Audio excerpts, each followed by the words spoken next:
live in studio with Mark Cripe, a candidate for Congress. How you doing? I'm doing good. Thank you for coming in. So you are one of four Republican candidates trying to challenge current Congresswoman Katie Hill for the 25th congressional seat. That is correct. So where are you from? I was originally born in Glendale, California, just down the hill a little bit from us. Grew up in Salindahunga, graduated from Verdugo Hills High School, and then got married, and we moved out to the Antelope Valley, and that's where we've raised our children since. So you're raising your family now in the AV, which is still part of the 25th. So why are you running? Um, there's several reasons why I'm running. One is for the last 19 and a half years, I've been working with many families from our district. Those families going through challenges themselves and just helping them navigate that and just listening to their struggle. I felt that they deserve to have a voice. A lot of times our candidates come from a wealthier side of town, so to speak.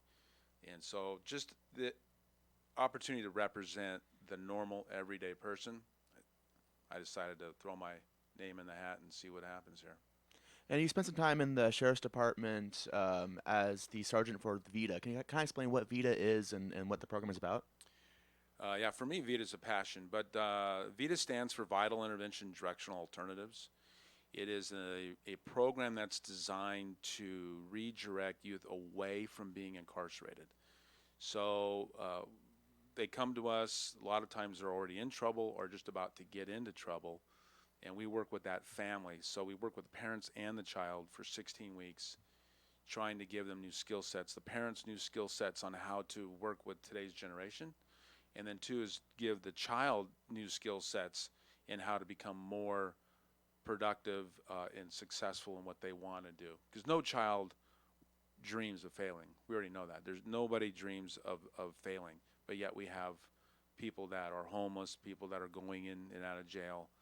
So that's our goal, is to redirect that whole family into a better path. And are there any stories that kind of stood out in your time in Vita that they were on this one path and then they went through the program and now they're kind of successful or they're on a different path now? Well, there's a lot. How long do we have here today? um, there's several, and some of the ones that impacted me were the ones that I learned something myself. There was one young man that was in a gang. He had an ankle bracelet on, and we were working with him trying to get him to go to school. He just would not go to school whatsoever. And so we did all the, hey, do I have to cite you every day that you're truant? And he turned to me with complete respect, and he said, Deputy Cripe, why would I go to school if I'm going to be dead by 20? And in his words just hit my heart. So I realized we were asking the wrong questions. I should have been asking him, do you want to live past 20? And he wasn't wrong. A lot of the kids from his neighborhood, they're either incarcerated or killed before they're 20. And so that started kind of a paradigm shift for me, asking better questions. But we have kids that some of them we've actually worked with the University of Antelope Valley. They've been kind enough to give us, every once in a while we get a 4-year scholarship from them. And so a child that does real well, we can award them that. And we've had some kids go on and do phenomenal things. We have one that's was in the engineering program working with aerospace. So these kids aren't dumb. They're not, they're just, for whatever reason, whatever's happened in their life, they started making choices that were not the most effective, not the most functional for them to achieve the dream that they had. And once they have someone breathe some belief into them, they take off. They do real well. That's great to hear. So we're here with Mark Cripe, candidate for Congress. So you spoke about your experience in law enforcement, but not only law enforcement, but also your experience in the military. How will those experiences help you if you were elected to Congress? Well, the Marine Corps time grew me up. I mean, it without a doubt. And I don't have anything to be cocky about in that, because when I first went in there, they didn't think I'd even make it through boot camp because I was too immature and too insecure. And as much as that bugged me hearing it, they were absolutely right. So the Marine Corps grew me up. They set me on a path. The Sheriff's Department has taught me so much about, one, dealing with crisis, and when to fight and when not to fight, right? There's times where you just let things go. In today's politics, there's a lot of bantering, a lot of name calling. It's unnecessary as far as I'm concerned, and it's unprofessional. So I give the sheriff's department a lot of credit for that in training me in how to be professional in what I do. So those things are great. There's some other things in my life as we get on with the program today I'll share with you that actually add to those two foundational learning platforms that I've had. So if you're elected, what would your main priorities be? Well, one of them obviously is vets. In fact, I just came from a coffee with vets this morning. The effort that the community is doing to try to get all of our vets out of the dirt. We have over 500 vets that are homeless. I was a homeless vet. That was my own choice, but I was a homeless vet. I understand what it's like to live in the dirt and what it takes to get out. Sometimes that's not the easiest thing. So helping the vets, getting mental health for not just our veterans, but all of our first responders. The first responders, the burden that they carry, the things that they see in their everyday lives. Imagine every day you see your society, your community at its worst, day in and day out, and that plays a toll. Our department has a great program for mental health, and I'm very thankful for it. I've utilized it myself, but that's something that needs to be done. The other thing is education. I know we're going to talk about that a little bit. I think parents have the right to choose where and how their child is educated. Families is everything to me. Family. We need to rebuild the American family. That institution has taken a hit over the last several decades. So those are some of the things. There's many things, obviously, too many to number, but if you boiled it down, just the basic ones, that would be it. So we're here with Mark Cripe, candidate for Congress. So you mentioned education. There is currently a discussion in California about charter schools and how they should be regulated if regulated. So how do you feel about the charter school issue? I like charter schools. I support charter schools. One is we've utilized them within VIDA. Now, as far as regulation, I'm not necessarily opposed to any accountability. We need to make sure that the charter schools are teaching things that are academically sound. To get rid of them, I think, would be a mistake. But the charter schools, they fill a huge gap. There's kids that hit 17, 18 years old, were not successful in completing comprehensive education in our main schools. The charter schools, they can go and actually get their degree, or their diploma. So it's huge. There's several kids I've personally enrolled into a charter school just for that purpose. So I think the charter schools are a great thing. There's actually home schools that are actually really, really good. California Virtual Academy is a great one. We actually raised our kids at K-12 California Virtual Academy after we pulled them out of a comprehensive campus. So I'm very for that. I think parents need to have the choice of what's going to help their child. Great. So we're here with Mark Cripe, candidate for Congress. So this is a big issue. So how do you feel about immigration reform? Well, we need to have a lot of different types of immigration reform. I've sat and talked with several families, Hispanic families. Some of them, I have no doubt, are here undocumented. Our country's done a few things like the temporary protective status, okay, the TPS. They're allowed to be here legally. Some of them have been here for 20 years. They're not allowed. There's no pathway to citizenship for them. They have to renew every 18 months. They've been in our communities, like I said, for 20 years. They've got jobs. They've got houses. They've had kids and had families. We need to create a way that they can have a pathway to citizenship. I'm not saying just flat out blanket amnesty, but give them a pathway so they become a citizen. They're in our communities already. They're a contributing part of our society. The other thing is I understand why we have this delay, like you apply and then you got to wait. It's like a probation period. Are you going to be able to assimilate to our laws and customs? If you violate those laws and customs, all the immigration documents that you would sign to come into this country will say if you violate a law, you have to leave. So some of this stuff that's going on and it's creating this conversation, I'm glad we're having this conversation, these individuals have broken a law. They understood that if they broke the law, they have to leave.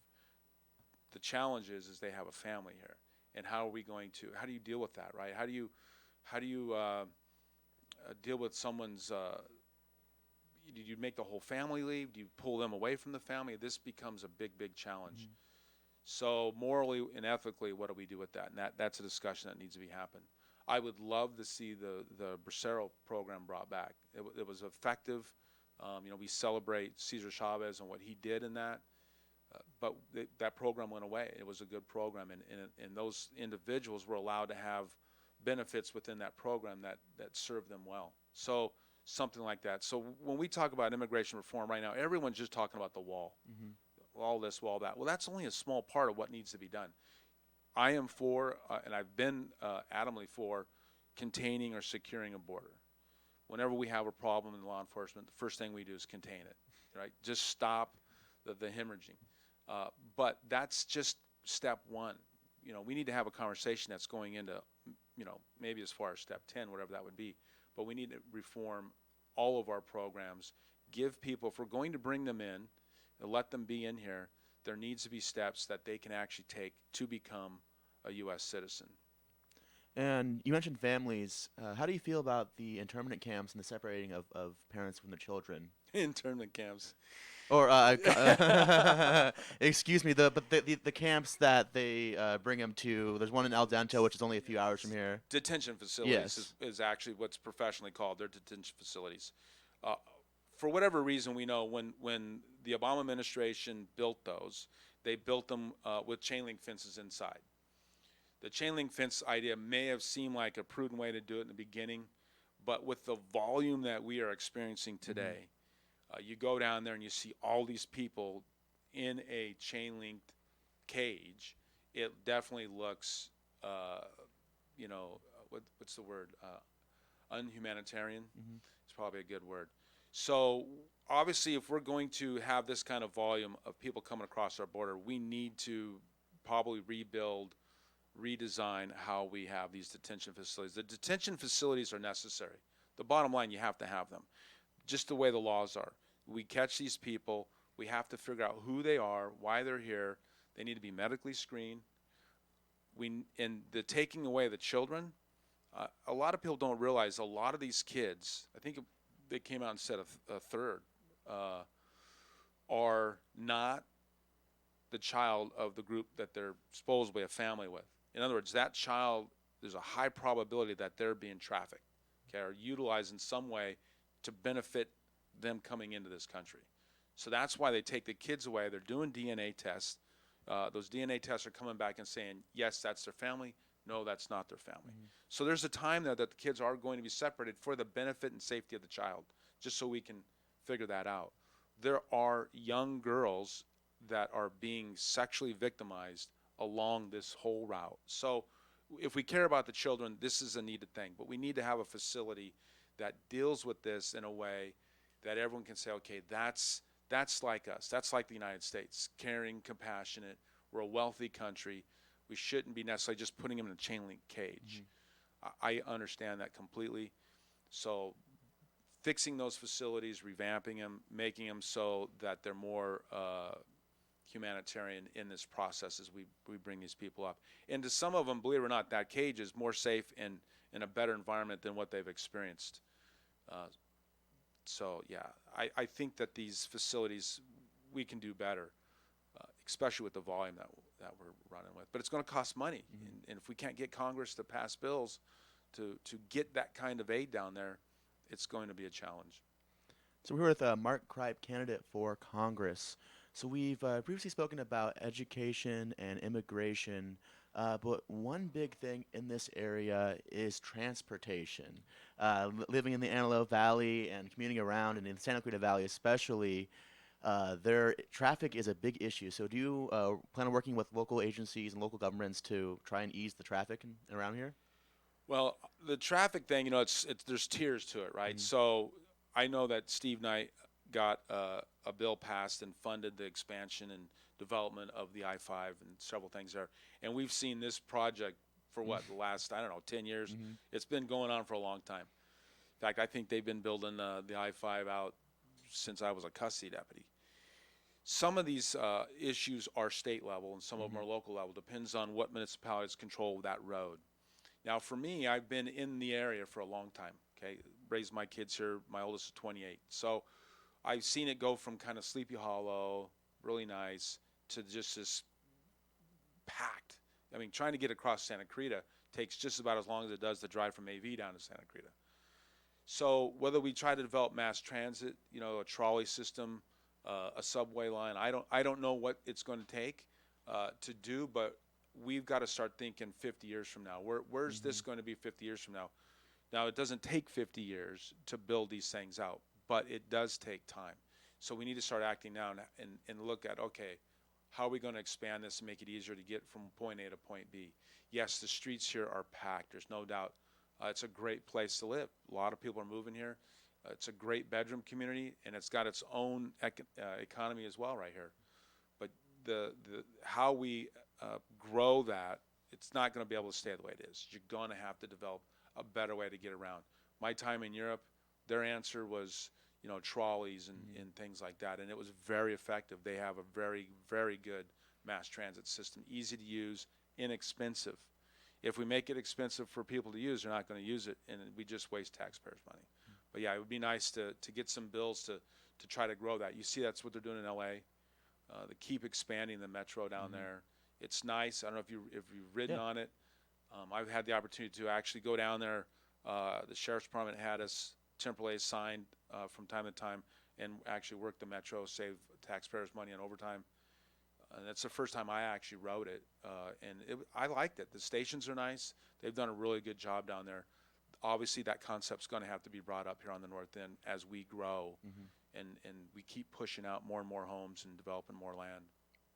Great. So we're here with Mark Cripe, candidate for Congress. So we're going down to the last few questions. How do you feel about healthcare? Do you support a public option, or do you support only private option, or kind of a combination of the two? Boy, that's a good question. I'm really torn on this. One is I have a 28-year-old who timed out on my health insurance, and that's just been a struggle. She doesn't make enough money to afford the Obamacare exchanges. I'm sorry, the Affordable Care Act exchanges. And that, the way that was done, I think I've always said you can do the right thing the wrong way. And I think the Affordable Care Act was trying to do the right thing, but I think they went about it the wrong way. So what is the right way? By far, I am not a medical, expert on this, or even an insurance expert. But I think there's a lot of reforms that we can do. We got to bring some of the prices down for some of these medical procedures without hurting physicians or people's desire to become a physician. Obviously, we don't want necessarily you go become a doctor and you're an instant millionaire. But at the same time, we got to make it where people can afford health care. So I love the fact that unions provide health care. That's one of the things, I think that unions bring to the table. I've been a union guy.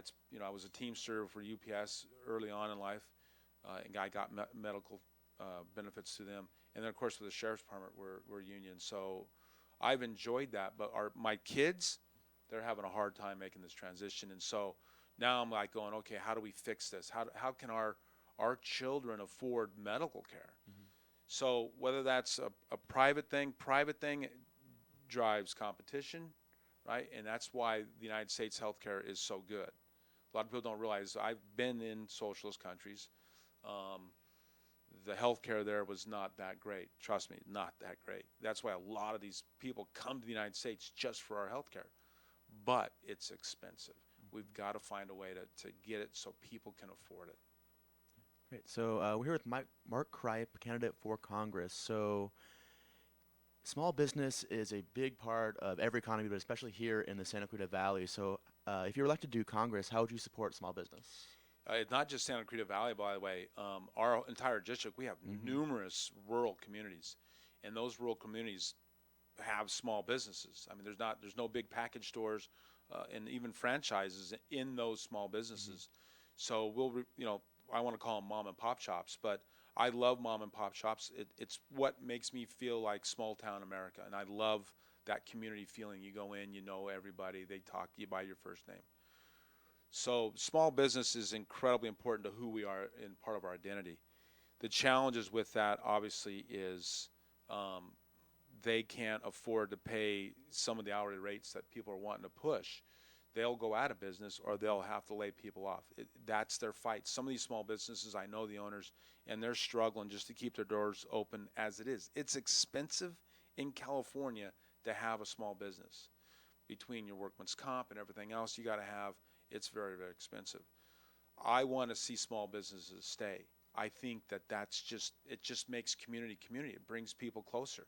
Some of these small businesses I've been to, they got a little coffee pot there. You can have a coffee and talk with everybody, and they come in early in the morning, whatever the business is. So I love small business. I want to see small business stay, and I want to try to protect them the best I can. That's why you'd hear me if they say, "Oh, you're for the $15 thing." I'm like, no, I, I that's a nail in the coffin to so many people I know. Do I want to have some kind of job that people can afford to raise their kid? Yeah. Working with Vita, I've worked with parents that have 3 jobs. They got 3 jobs just to try to make ends meet. And then we're telling them you got to spend more time with your kid. Your kid's never seen you. That's why your kid's acting out. They want mom and dad there. So they're being forced to make this decision. Do I have a good family or do I make enough money to put food and a roof over my children's head? That's unfair. We need to get middle class jobs back here. Manufacturing is a big one. I know they've talked to me about trying to bring more manufacturing jobs here. A lot of people don't realize how NAFTA actually affected us locally when that went down and shifted America's focus on what kind of industries we're going to have. So yeah, bring in middle class jobs. Construction. I used to be a construction worker. That's how I started with my family, was framing and making enough money framing that I could actually pay for all these things, and that went away. So I'd like to see new housing starts go. Santa Clarita, you guys are still building. I love seeing that, but that adds other problems, doesn't it? Transportation and whatnot. So Yeah, it's catch-22. yeah, it's a catch-22, and we got to find a balance that's working for everybody, and give people the means to raise their children, worry about what school to send them to, at the same time spend enough time with them that they're not out there, going, "Mom and Dad don't care about me." All right, so we're here with Mark Cripe, candidate for Congress. So this is our final question. I don't want to pull a debate on you, but we only have about 60 seconds left. So what sets you apart from the other candidates in this race? Well, I think the biggest thing is my life experience. My wife and I, our first year of marriage, we sold everything we owned. It was a personal choice. It wasn't like, fate or someone, no one did anything dastardly to us. We took a risk. We knew it was going to be a risk. We went all in, literally all in, sold everything we owned, backpacked across 13 countries. We were momentarily detained in a communist country. That was an eye-opener. I think it made me a better law enforcement officer here when I finally joined the Sheriff's Department. When we came back to the United States, we went through the biggest culture shock in our lives. This country is so rich. I grew up here, never understood the difference between this country and other countries. I tell people, go travel, go outside the safety of our borders. You're going to come back here and you'll have the biggest culture shock. But we came back absolutely with no money. And so my wife and I spent 8 months living, we were homeless. We had an Indian teepee. The guy that let us live on his land didn't want a tent, so we figured out a way to get this kind of this hippie teepee thing. And we lived in an Indian teepee, no dirt floor, no water, no electricity, no bathroom. And then we came back from that, right? Worked our way back. A church donated a car. That allowed me to start getting handyman work, got into a house. Once we got a house, my wife could go back to nursing, and we just got back into what I call the American rat race. But this process, working for the Sheriff's Department, I'm going to finish up 29 years here soon. The Sheriff's Department gives you the opportunity to see your community in a way you'd never see it before. I've seen the very worst of our community. I've seen the very best of my community. So these things all together, Marine Corps, all that together, I think gives me a very unique perspective. You're not going to hear me be real cocky. I believe in helping people. I believe in helping my neighbor. I've been doing that in this district my entire adult life. So I think that makes me unique in that respect. Great. Well, thank you. I appreciate your time. Thanks for coming in.